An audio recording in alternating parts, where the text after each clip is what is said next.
চুতপারানি শালির জ্বালায় এল্লানি বাইক খাওয়ান যায় না। এই আমি কি কম খাড়ি রে? আমি এই সহালে ঘুম ধরে মাইসে উড়াই নাই, ফজর উঠতে যায় হাইরা উত্তর বন্ধ 20 কাড়া জমিন পাইন দেয় না। এই শালির বেড়ি তুই যে 9টা বন্ধ উড়া ভাত আন্দাস নাই, আবার আমি কই বয়ে থাকি না। চুতপারানি শালির জ্বালায় আমার জীবনটা তেজপাতা হয়ে গেল গা।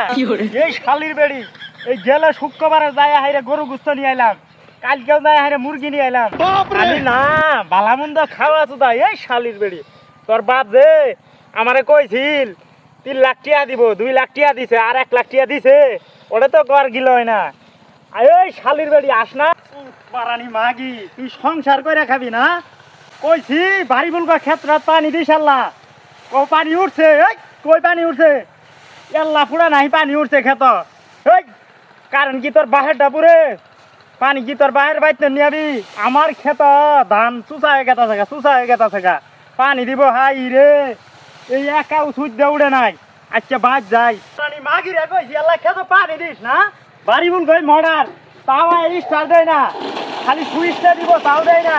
আজকে বাদ যাই, যাই আইরে ওরে ঠিক করমু। পারানি শালি বয়ে বয়ে খাওয়া পাইছে না।